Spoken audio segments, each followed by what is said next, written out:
Most of the time, if I unsubbed from a channel, it was actually not my doing, but Google's algorithm doing it for me, thinking it knows me better than I do. But now that's starting to change. I'm getting tired of informing YouTubers in comments that I'm going to unsub if they don't heed my warning that they're shilling for a scam. Most of the time, either Google or the channel owner deletes my comments very quickly, meaning either the bot got me, or the channel owner knows exactly what they're shilling for and lying through their teeth to their viewers. In this one, I'll be touching on VPNs, the biggest scam to mislead you with technically true information mixed with totally false information. So the difference between an actual VPN and a VPN service is the P, private. VPNs are used to relocate your network traffic to a secure, private network through an encrypted virtual connection to keep your internal networking internal even when a node in the network is physically external. Just like today's sponsor, Levitain HomeNet. Levitain HomeNet is a true VPN in that it gets me into my home network securely without anyone snooping in the middle, making all my network communications appear as if I'm still in the safety of my own home. I could change my thermometer setting, play a bird-watching video on the TV for my feline stepdaughter to enjoy, wake up a computer that needs an update, shut down my tower if it's wasting power, or queue up a really important render that I just can't do with my mobile equipment due to lack of computing power. And if you haven't guessed yet, this isn't an actual sponsor, this is a bit. There's a reason for this bit. I'll tell you why after the break. Welcome back. There wasn't actually a commercial break, as despite being an early adopter of the YouTube Partner Program, I was shadow banned from it from the beginning, and now I'm completely kicked off the program. So hopefully there was no ad at all, as that would be monetization of my intellectual property. So the reason for that fictional sponsor was because VPN protocols aren't made to serve as web proxies. Who would have thunk? VPN companies are either brand new, labeling their proxies as VPNs to seem hip with the Zoomers, or they used to be proxy providers and just rebranded themselves as VPNs. Whether or not they're even using VPN protocols, they're missing the P in VPN entirely. VPN protocols often create a virtual network adapter, or they serve as a proxy for any type of traffic you assigned them, up to and including a SOCKS proxy, which pretty much proxies everything on your computer through it. SOCKS proxies are also things to look out for on your Mac if you're seeing ads or alerts where they don't belong, as a SOCKS proxy hosted by adware that has access to your root certificate can inject malicious content in your web session. More so than an HTTP proxy, which is also a thing. This is something adware has to do to a Mac to actually work, while a Windows PC is pretty much goatsy for viruses. Rambling about my work history aside, VPNs are not a magic bullet, and in fact, they're not meant to protect you from monitoring. Only to protect you from unauthorized monitoring. VPNs are actually a pretty powerful surveillance tool. If you use a VPN service with an account you have to log into, that VPN service will then be able to associate anything you do on the internet with your real identity, because it associates that traffic with your account on that VPN service. This means less deniability should you get a cease and desist or become a person of interest. But Loki, NerdVPN says they have a no logs policy. They're most likely required to say this by law. Not particularly this, but wiretap laws require that wiretap or lawful intercept capabilities aren't known to the subscriber. The most effective way to comply with these laws and the gag orders thereof is to mislead the consumer with very careful language.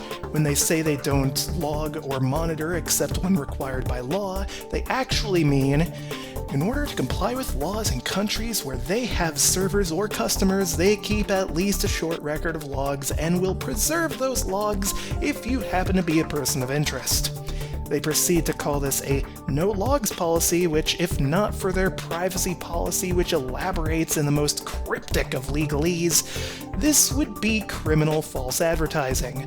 NerdVPN also implements Google Analytics, not only on the site, but in their VPN service, which means everything is being logged, even if they don't log it themselves.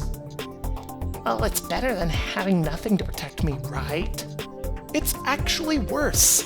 This is what's known as the action bias, the cognitive bias in which you think doing something is automatically better than doing nothing. You can actually make matters worse if you don't consider what you're actually doing. Putting on armor in the desert, jumping left or right to protect a goal when the ball is actually coming right for you, connecting yourself to a surveillance honeypot because it's better than your ISP seeing your traffic.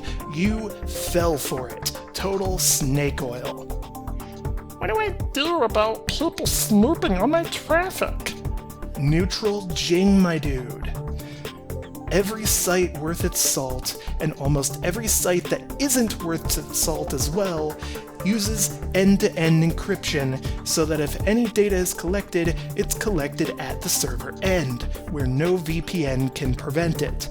Additionally, Web 2.0 and the so-called cloud led to most sites actually being centered in a few data centers.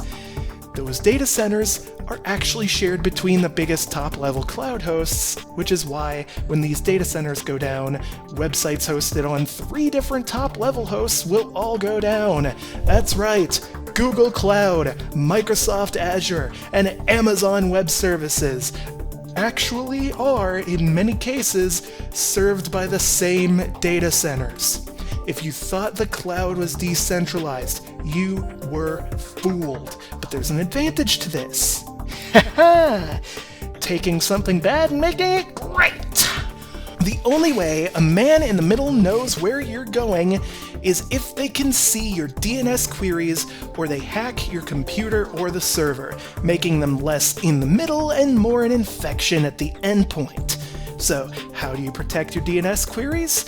DNS over TLS or DNS over HTTPS has you covered. Make sure your operating system is using DNS over TLS or your browser is using DNS over HTTPS, and be sure to choose a DNS server you trust not to spy on you. The long and short is, VPN services don't add value to your security model.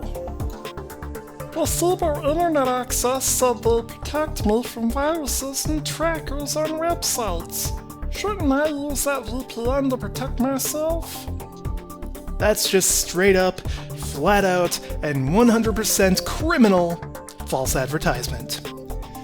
A VPN cannot and does not protect you from viruses. To do so, it would have to block you from making network traffic to places where viruses may be waiting for you to download.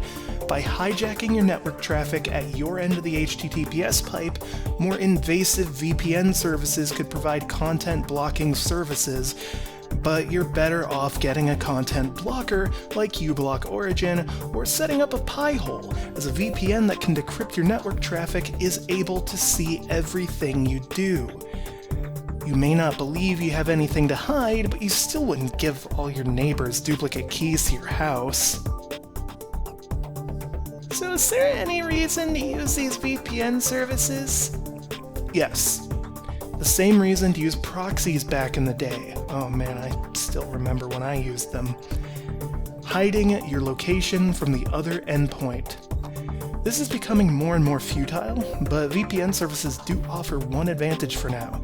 You can use them to go around geofilters and IP bans, and that is exactly why proxies and so-called VPNs became popular on the internet. I want to give a shout out to some creators who restored my faith in humanity by just enough that I was driven to ramble about security like they do. They've also inspired me to put money aside for a future venture in making decently powerful servers a common home appliance, like I had dreamed of for ages. Kenny, the mental outlaw, and Rob Braxman, if not for you two, I don't know how much worse my mental health would be. I strongly recommend subscribing to them. Fuck my channel, sub to it if you want, but go and check them out first and foremost. They're much better at content creation than I am.